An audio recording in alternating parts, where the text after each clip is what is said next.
Maqaa Abbaa, kan Ilmaa, kan Hafuura Qulqulluu, Waaqa tokkoo, Ameen.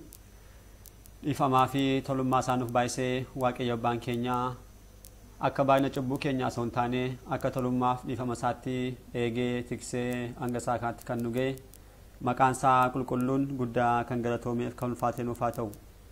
Maatiiwwan Waaqayyoo ijoolleen haadha keenya qulqulleettii Dubroo Maariyaamii bakka adda addaa taa'uudhaan sagalee kana kan dhaggeeffatan hundumti keessan maqaa gooftaa keenyaa fayyisaa keenyaa Iyesuus Kiristoosiin nagaan isin gaafadhaa. Akka qasaatii bakka jirtaniitti akkam bultanii akkam ooltanii akkam galgaleessanii ameen galateeffamuun amala uumaa keenyaa fayyisaa keenyaa Iyesuus Kiristoos kan ta'e maqaan isaa baddaa samii irratti afaan qulqulloota argamoota isaatiin afaan qulqulloota abbootii keenyaa farmoolii keenyaadhaan kan galateeffamu nu birattis guddaa kan galatoomeef kan ulfaate nuuf haa ta'u. Deessuu gooftaa keenyaa haadhanduma keenyaa giiftii keenya qulqulleettii Dubroo Maariyaamii akkasumas qulqulloota argamoota Waaqayyoo qulqulloota abbootii keenyaa farmoolii keenyaa hojii isaaniidhaan qabsuura isaaniidhaan uumaa isaanii kan gammachiisan Waaqayyoos kan isaan kabajee isaaniifis galannii fi ulfinni guddaan isaaniif haa ta'u. Egaan maatiiwwan Waaqayyoo barumsa keenyaa dubbii amantaa kan jedhuun akkuma beektan boqonnaa lammaffaa sirna uumamaadha barachaa kan jirru. Boqonnaa kanaan kutaa darbe keessatti kutaa sadaffaa yeroo barannu amaloota foonii arfan kanneen jedhaman lafa, bishaan, ibiddaaf qilleensa kaasnee barachuun keenya ni yaadatama. Guyyaa har'aa immoo kutaa afuraffaa barumsa kanaadha kan itti fufnu. Kutaan afuraffaan uumamtoota guyyaa jahanii jenneedha kan eegallu. Waaqayyo Abbaan keenya nu barsiisuun fedhaa fayyama isaa nuuf haa ta'u. Egaan uumamtoota guyyaa jahanii yeroo jennu argamsiisaanii addunyaa kanaa Waaqayyo Abbaan keenya addunyaa mul'attu kanaaf kan hin mul'anne uumee kan xumure guyyaa jaha keessattidha. Innaa uumamtoota guyyaa jaha gaafa jennu Waaqayyo kan inni guyyaa jaha kana keessatti argamsiise jechuu keenyadha. Egaan Waaqayyo hundumaa kan danda'udha jennee boqonnaa tokkoffaatti barachaa turreerra. Wanti isaa dadhabamu hin jiru wanta barbaade akka barbaade raawwachuu kan danda'udha. Garuu haa ta'uti guyyaa irraa uumamtoota 22 jennee kan leen lakkoofsu kana Waaqayyo maaliifidha guyyaa jaha kan uume?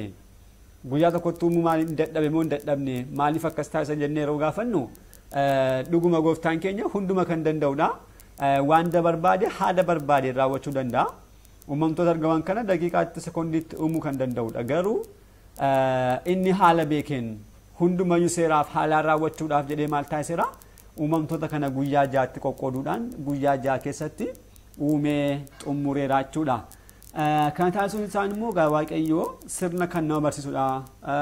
Karaa adda addaa iccitiidhaan wanta baay'ee kan nama barsiisu waan ta'eedhaaf wanta baay'ee nu barsiisa. Haala kanaatiin guyyaa jahatti yeroo uume raawwatu nuun keessatti kan nu barsiisu iccitiin ni jira. Kunis maalidha? Kan jalqabaa hojii hojjettan karoora isaatiin hojjedhaa jechuu isaati. Wanta hojjettan hundumaa karooraan hojjedhaa. Wanta guyyaa har'aa raawwatamu keessanii sana raawwadhaa. Booris akkuma kanaa taanis haaluma kanaatiin karoora itti baasaatu karooraan raawwadhaa kan jedhu kan jalqabaati.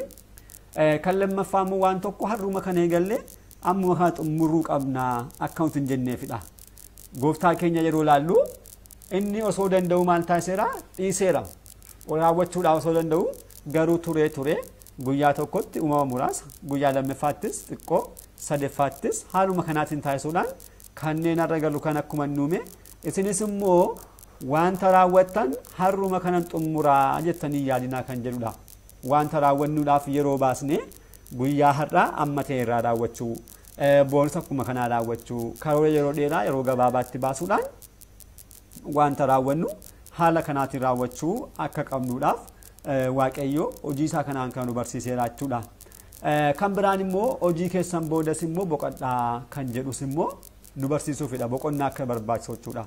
Egaan dhalli namaa ni dadhaba foon uffannee wanta jedhuudhaaf ni dadhabna. Kanaafuu hojii foonii keenya hojjennu keessatti immoo boqochuu akka qabnuudhaaf Waaqayyo maal taasise ofiisaa boqonnaa kan isaan barbaachisne daqiiqaatti isaa ta'u sekoondittis yeroo tokkotti raawwachuu kan danda'u garuu maal taasiseera gidduu galchuudhaan gidduutti sa'aatiiwwan hambisuudhaan maal taasiseera uumamtoota kan argamsiiseera jechuudha. Kan taasisuunsaa hojii keessan gidduutti maal fudhadhaa boqonnaa fudhadhaa jechuusaa nu barsiisuufidha jechuudha. Kanarraati addatti garuu namoonni baay'een maal jedhu waaqayyoo uumamtoota kana kan uume takkumattidha. Guyyaa tokkotti saa'ii tokkottidha malee haala kanaatiin miti. Museen garuu kitaaba qulqulluu sirna uumamaa yeroo barreessu qoqqooduudhaan guyyaa ja'atti qoqqooduudhaan guyyaa sanbata kiristaanaa kanaa guyyaa wixataa kana jechuudhaan tarreesse malee waaqayyo haala kanaatiin uumne kanneen jedhanti jiru. Yaanni kun dogongoradha sirrii miti. Kiristaanummaa keessa hin jiru warreen kiristaanummaati bakkee jiran akkasumas namoonni tokko tokko kan ni kaasu. Garuu kiristaanummaa nuti kan amannu maala kitaaba qulqulluudha. Kitaaba qulqulluu jechuun immoo maal jechuudha sagalee waaqayyoo jechuudha dubbii waaqayyoo jechuudha. Waaqayyoo karaa adda addaa ijoollee isaatti kan dabarse. Kanaaf sagalee waaqayyoodha. Sagalee waaqayyootti immoo ida'uun hin danda'amu. Qulqulloonni kitaaba qulqulluu kanneen barreessan qulqulloonni 40 ol kanneen ta'an kan isaan barreessan sagalee waaqayyoodhaaf yaada waaqayyoo malee kan mataa isaanii miti.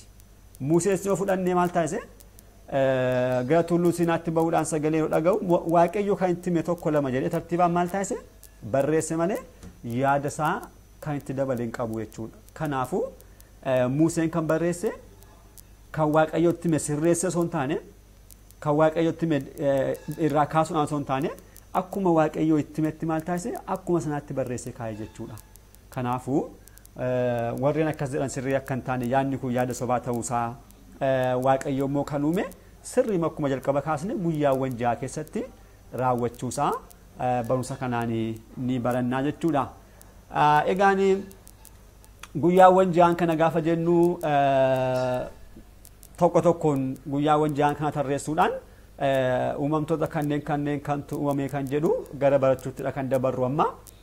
Kan jalqabaa gaa guyyaa dilbataadha guyyaa sanbata kiristaanaa kan jennu guyyaa sanbataadha giizitiin Ihud jenna. Ihud ahade tokko taasise kan jedhuraati kan dhuftedha. Tokko kan jalqabaa jechuuti. Kunis maarraa guyyaa jalqabaa ta'uu isheerraa kan kaate haala kanaatiin ahade Ihud jedhamtuudhaan waamamte jechuudha. Guyyaan kun kan jalqabaa kan jedhamte maaliifidha? Uumamtoota irraa kan ka'edha. Waaqayyoo uumama uumuu kan jalqabe guyyaa kana waan ta'eedhaaf guyyoonni kun afaan gi'iziitiidhaan guutummaa isaanii gaafa laallu uumama hojirraan kan wal qabatanidha. Ihud saluus jechuudhaan kanneen tufan kun kallattiimaan uumamtoota hojirraan kanneen wal qabatanidha. Amma Ihud gaafa jennu kan jalqabaa jechuun guyyaa jalqabaa waaqayyoo uumama uumuu kan jalqabe jechuuti. Guyyaa kana gaa waaqayyoo maal taasise jalqaba guyyatti argamsiise. Kana dura hin jiru guyyaanis hin jiru yeroonis hin jiru. Kana booda waaqayyo maal taasise guyyatti argamsiise. Kana jechuun yeroon argame jechuudha. Yeroon amma ilaallu kun guyyaan jennu waamnu kun jalqaba argamteetti. Kana boodas immoo waaqayyo maal taasise uumamtoota uumuu eegalee jechuudha. Guyyaan yeroo uumamtu yeroon lakkaa'amu jalqabe. Kana booda waaqayyo maal taasise uumamtoota uumuu eegalee jechuudha. Kana dura maaltu jira waa tokkoyyuu hin jiru. Guyyaa sanbata kana dura waan tokko jechuudha. Waa tokkoyyuu hin jiru. Waaqayyo bara baraan jiraataadha. Abbaa ilma hafuura qulqulluu qaama 3 maqaa 3 hojii 3dhaaf waaqa ta'u kan ta'e gooftaan keenya jiraataa bara baraati. Galatoo isaa guutuudhaan kabaja isaa guutuudhaan bara barummaadhaaf erga jiraachaa ture booda yeroo ta'etti maal taasise amma kan waamni guyyitti kana uume jechuudha. Guyyitti kana argamsiise yeroonis lakkaa'amuu eegalee kana booda waaqayyo uumamtoota 8 guyyaa kanatti uume jechuudha. Warreen jalqabaa arfan warreen dura barannedha. Maal jennee turre kan baranne amaloota foonii arfan jechuudhaan kan baranne jechuudha. Qilleensa bishaan ibiddaaf lafa. Warreen afan arfan immoo dukkana samiiwwan 7 ergamootaaf ifadha. Isaan kun 8 uumamtoota guyyaa dilbataa yookiin immoo guyyaa sanbata kiristaanaa jechuudhaan ni barannaa jechuudha. Warreen dura arfanii akkuma yeroo darbe barachaa turre jechuudha. Waaqayyo bakka hin jirreerraati gara jireenyaatti fiduudhaan amaloota foonii arfan uumeera. Amaloonni foonii arfan kun mataa isaaniitti amala 3 qabaatu. Isaan kun maal jechuudha jenne waaqayyo tokkummaa koodhaaf sadummaa koo kanarraati hubadhaa jechuu isaati. isaan kun immoo karaa biraa amaloota afur immoo wanta afur akka isaan fakkeeffaman inni immoo amaloota waaqayyoo arfan akka isaan fakkeeffaman sanas barumsa sanaan ilaallee turreera jechuudha. Kan shanaffaa dukkanadha. Dukkanni fakkeenya waaqayyooti. Dukkanni waaqayyo dukkana fakkeenya taasisuudhaan kan inni uumedha. Maaliif dukkanni hin qotamu? Dukkanni maalidha jedhamee amma qorachuun hin danda'amu waan tokko jechuudha. Akkuma kanaadha waaqayyoos amalummaa isaatiin maalidha? Hin qoratamu. Hin qoratamu maaliif? Eenyu kan isa qoratu? Qaamni tokko waa tokko ni qorata kan jedhamu sanaa olitti beekumsa qabaachuu danda'e qofadha. Kan kanaa achi garuu wanti qoratamu suni beekumsa sanaa olii kan qabu ta'e iddootti argee qoratu hin qabu jechuudha. Kanaaf namni nuti akka maalidha? Akka jabanaadha. Akka supheedha nuti. Akka supheeti waaqayyoon akka maaliiti? Akka nama suphee dha'uuti. Innaa supheen dhaamte yookiin jabanaanii dudduuba deebitee waa'ee nama ishee dhayeetiin qorachuu dandeessi? Hin dandeessu. Kun tasuma waan ta'e yaadannedha. Namnis akkuma kanaati. Waaqayyo kan qoratamu miti eenyuyyuu waaqayyoon qorachuu kan danda'u jiru. Innaa dukkanni haala kanaatiin fakkeenya waaqayyoodha jechuudha. Kanneen hafan immoo samiiwwan torban ergamootaa fi ifa warreen jennu kana tokko tokkoon ilaalla. Uumamtoota jalqabaa torban waaqayyo akkasumatti yaaduudhaan kan uumedha. Bishaan, ibidda, qilleensa, dachee, dukkana, samiiwwan torbanii fi ergamoota warreen jenne akkasumatti yaadaan osoo hin dubbatiin kan uumedha. Addatti garuu ifa maal taasisee uume? Dubbachuudhaan immoo ifa uumeera jechuudha. Kanaafuu isaan kun samiiwwan torban isaan kamidha? Ergamoonni isaan kamii kan jedhu ittaanuudhaan kan ilaaludha. Samiiwwan torban egaa waaqayyo abbaan keenya kan uume samiiwwan torbanidha. Maaliif torba taasisee akkam torba ta'anii inni akka beekutti akka barbaadetti kan uumedha waaqayyo. Uumamtoota agarru kanas ikkoo waaqayyo akka fedha isaatti uume akka barbaadetti inni akka beekutti jechuudha. Uumama 22 taasisee haala kanaatiin bareechee uumeera. Samiis haala kanaatiin dachees haala kanaatiin akka barbaadetti maaliif kan isaaf jedhamu qabu haala kanaatiin uumeera. Samiiwwan kan inni uume samiiwwan torbadha. Samiiwwan torba jiru kan agarru kana osoo hin taane sanaa ol jechuu keenya. Kan agarru kun maalidha? Gara fuuldaatti dhufna. Kan nuti agarre samiiwwan torbanii jiru jechuudha walumaa galatti. Gubbaadhaa ka'uudhaan gara gadiitti gaafa lakkoofnu kan jalqabaa tsara haariyaam jechuudhaan kan waamnudha. Tsara haariyaam jennee ni waamna. Inni kun samiiwwaniiti. Samii hundumaan ol kan jirtu kitaabileen qulqullaa'oo samiiwwanii jechuudhaan ni kaasu. Fakkeenyaaf ogeessi Solomoon maal jedheedha? Mana qulqullummaa waaqayyoodhaa fi ijaaree erga raawwatee booda maal jedhe? Tokkoffaa mootota boqonnaa 8 lakkoofsa 27 yommuu dubbisnu kunoo samiiwwanii ol jiru siin qabuu hin danda'u. Ani kan siif ijaare manni kun akkamaa xiqqaatu jechuudhaan mana qulqullummaa isaa salphisee ilaaleera waaqayyoodhaaf mana qulqullummaa yeroo ijaaru jechuudha. Ati samiiwwanii ol samiin jiru jechuun samiin haariyaam lafu siin qabuu siin baachuu kan hin dandeenye jechuudhaan dubbateera. Museenis barreesseera kunoo samiin akkasumas samiiwwanis kan jedhu kun ishee kamidha? Ishee kanaa jechuudha. Samiiwwan hundumaatiin ol kan jirtu jechuudha. Lafti ishee irra kan jiru hundis kan waaqayyooti hundumtuu kan waaqayyootiin argaman jechuu isaati. Samiiwwanii kan jedhu kun ishee kamidha jechuudha? Ishee jalqabatti tsara haariyaam jechuudhaan kan ilaallu jechuudha. Kan lammaffaa immoo teessoo mootummaati membara sibaat kan jennu. Ishee kun immoo samii jalqaba kan ilaalle tsara haariyaamii gaditti kan jirtu samii wuddudii olitti immoo kan argamtudha. Samiiwwan kun maqaa adda addaatiin ni waamamti. Fakkeenyaaf maal jedhamti? Mootummaa waaqayyo teessoo mootummaa jedhamti. Kun immoo maaliifidha? Waaqayyoo gooftummaa fi kabajni uumaa keenya akka eeyyama isaatti jechaadha. Fakkeenya adda addaadhaan qulqullootaa fi bakka itti ibsan waan taateefidha. Kanarraa kan kaate maal jedhamti? Teessoo mootummaa jedhamti. Fakkeenyaaf haa ilaalluuti. Isaayyaas waaqayyoon argeera mitiire? Isaayyaas boqonnaa 6 lakkoofsa 1 immoo dubbisnu waaqayyo teessoo dheeraa fi ol ka'eerra taa'ee osoo jiruun argee jechuudhaan dubbate. Asitti jechuudha. Bakka teessoo mootummaa kanatti waaqayyo kan itti mul'ate jechuudha.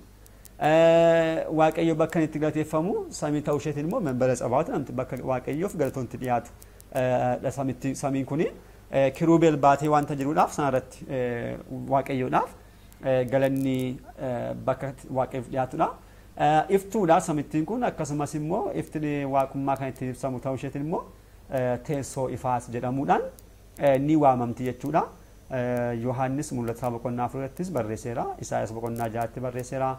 waa'ee teessoo mootummaa qulqulloota adda addaadhaaf waaqayyo abbaan keenya haala adda addaatiin mul'achaa tureera jechuudha. Samiin kan sadaffaan samii jaallatamaa samaay wuddud kan jennudha. Samii jaallatamaati.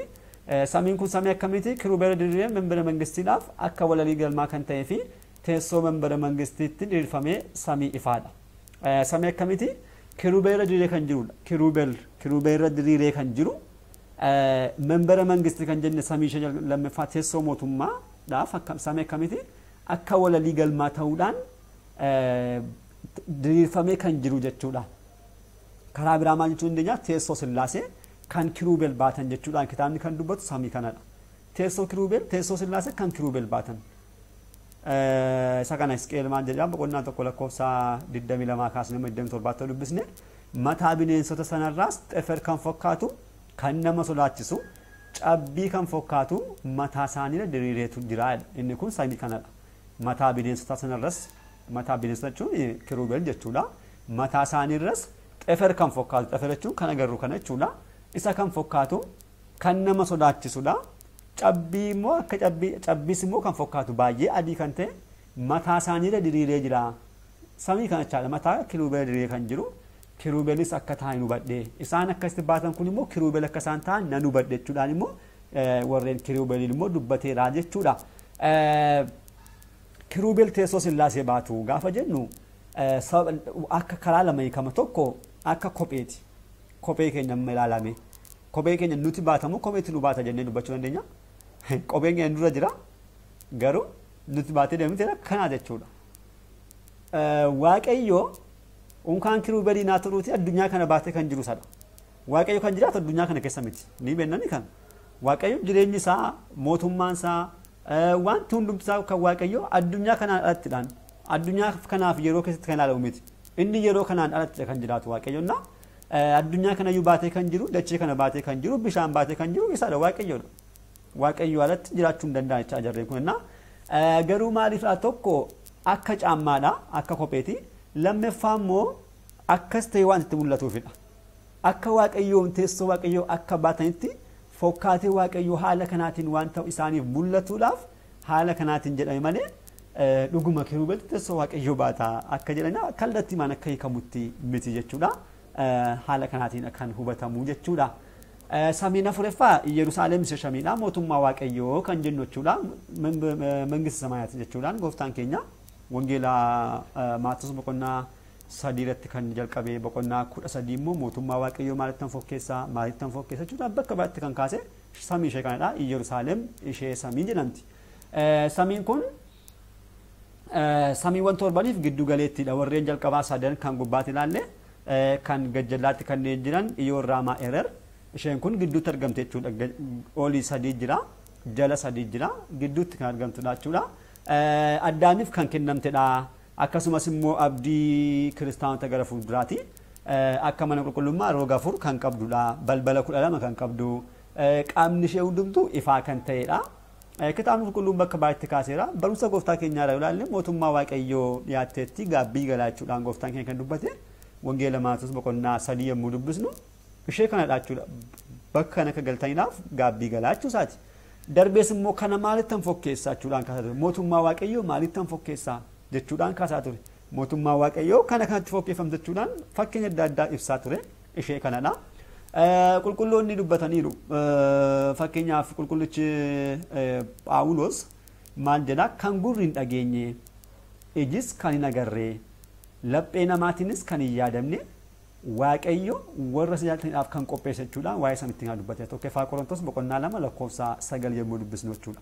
Ishee kanaaf kan barreeffame iji kan gurri kan hin dhageenye gurri tokko amma ammaatti kan hin dhagahin jechuudha. Iji nama tokkoyyuu amma ammaatti kan hin argin jechuudha. Laphee namaatiinis yaaduu kan hin dandeenye. Tarii ammatu yaadaatu jedhamneetu isti mootummaa waaqayyoo maal fakkaatti? Mee yaadame? Maal fakkaatti mee amma? Yaaddanii? Tarii maaltu dhufa sammuu keenyatti magaalaa gurguddaa miti magaalaa biyya lafaatti beeknu kana gurguddaa kan biyya Arabaas ta'uu danda'a kan warra Ameerikaa kanas warra Yuuroopis ta'uu danda'a. Garuu magaalaa gurguddaa tokkotti dhufa. Garuu sana miti. Sammuu namaatti maal ta'uu dandeessu? Yaadamuu hin dandeessu akkuma feeta jechaadha. Innaa abdiin keenya sana waan ta'eedhaaf guyyaadhaas kiristaanummaa keessatti abdii qabna kan jennu gooftaan keenya gaafa mul'atu kabaja kanaan nu ga'a jechuudha. Innaa ijoollee waaqayyoo amma maal akka taanee beekna malee gara fuulduraatti maal akka nuuf qophaa'u kabaja kamii akka qaba argannu hin beeknu jechuudhaan qulqulleessa Yohaannis akkuma dubbate mootummaan kun yeroo nuuf kennamtu qofa kan agarru malee amma maal akka fakkaattu kana jennee yaaduu kan hin dandeenye jechuudha. Darbeessi ergaa isaa gara Galaataa kan erga boqonnaa 4 yommuu dubbisnu lakkoofsa 26 ilaala. Yerusaalem isheen gubbaa garuu bilisummaadhaan kan jiraattudha jechuudha. Bilisummaa ishees immoo dubbateera jechuudha qulqullichi Phaawulos. Bilisummaan kan jiraattu kan hin guunne nama amma kana qabachuu dandeessi kan jenne. Kitaabni qulqulluun tarii maal jedha? Gooftaan keenya fakkeenyaan kan barsiisa irratti bakka tokkotti agartan yoo ta'e wangeelaa Maatewos irratti jira. Namootaan deemaa fidaa jedheetu mootiin tokko maal ergee ijoollee isaa warreen garboota isaa ergee kana booda namoonni isaa reebanii deddeebisanii kana booda dhumatti maal jedhee deemaa ciinii ta'eera hundumtuu qophaa'eera kan argattan hundumaa qabaa fidaatu manatti galchaa gaafa jedhu addaraashattinaa namoota baay'ee fidanii kana booda baay'ina namootaatis maal taate galmi sun ni guute jechuudhaan galma kan jedhamte mootummaa waaqayyoodhaan ni guute kan jedhamu immoo namoota itti guute jechuusaati. Kanachuu maal jechuudhaan mootummaa waaqayyoo ni guute jechuusaa miti. Baay'ee nama agarsiisuudhaan kan dubbatedha. Mootummaa waaqayyoo tasuma hin guuttu. Addunyaan erga uumamtee amma ammaatti kanneen jiran namoonni uumaman hundumtuu qulqullummaadhaan jiraatanii mootummaa sana soo seenaniitu ni qabatte jechuudha salphaadhumatti ilaala.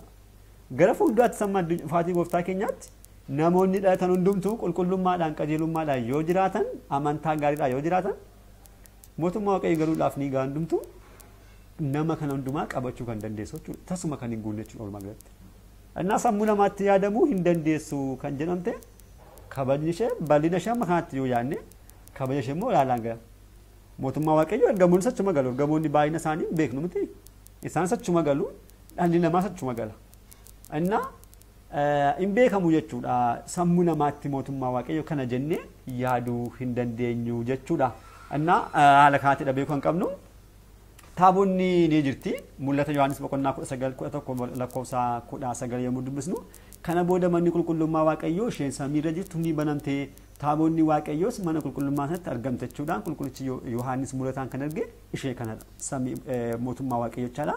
Taabonni waaqayyoo akka isheen jirtu mana qulqullummaa ishee samii akka isheen jedhamte kunis immoo bultoo waaqayyooti taaboor zeedoor kan jennu nuti fakkeenya qulqulleetti dubroomaatti fakkeessina maaliif dubroo maadaam irraa gooftaan keenya isheerra bulee qaamaan isheerraa dhate waan ta'eef bultoo waaqayyoo waan taateef jechuudha. Innaa samitti kana haala kanaatiin ibsuu dandeenya. Samiiwwan ittaanan sadiin nu hafa iyyoo raamaadhaaf erer kanneen jedhaman magaalaa ergamootaa jedhamu ergamoonni bakka jireenya isaanii waan ta'eef jedha akkas jedhamu. Isaan kan ammoo barumsa keenya kutaattaanuun qabannee kan dhiyaannu kan ta'u har'aa fi asumatti nu haa ga'u abbaa sagalichaa kan ta'e waaqayyo abbaa keenyaaf galannii fi ulfinni guddaan isaaf haa ta'u. Kutaattaanuun hanga deemnutti nagaa waaqayyootiin turtii gaarii galanni waaqayyoof.